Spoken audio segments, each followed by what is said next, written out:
The delay of naming of cabinet appointees has set precedents for a delay in other crucial matters that affect the country's financial development. I'm talking about that of budget estimates on revenue and expenditure.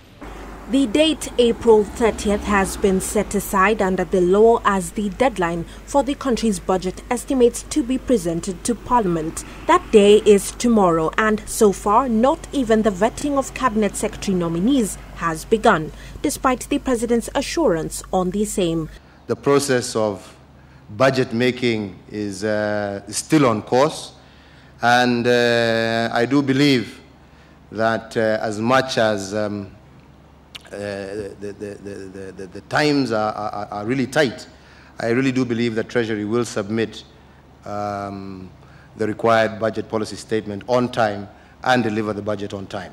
Dr. Henry Rotich was appointed by the Jubilee government as nominee for Cabinet Secretary, the National Treasury. He still awaits vetting and approval by the Parliamentary Appointment Committee. The question then would be how much time would have elapsed before this approval is made, and if Dr. Rotich does pass, would he then be able to work around the clock with the set timelines for budget presentation?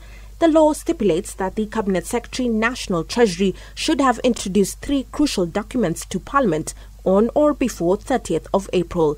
An introduction of budget estimates on revenue and expenditure to the National Assembly and Senate, division of revenue bill and county allocation of revenue bill. No other officer is required to present these documents apart from the Cabinet Secretary, after which the estimates pass through Cabinet for approval. With a different constitution now in place, the Cabinet Secretary will have to roll up his sleeves. The Cabinet Secretary will just appear before a budget committee of Parliament and do what we call policy statement issue. He will issue a policy statement spelling out the tax measures that he intends to impose to raise revenue and other key economic policy pronouncements. Even though the deadline has not been met, financial expert Alihan Sachu believes that there is still leeway for budget estimates in line with the law. In his own words, he terms this as, and I quote, a storm in a teacup. The amendments to this deadline should be realistic. Although this is a technocratic government, the world does not wait for them. End of quote. Of importance to note is that Parliament has a major role in the budget-making process.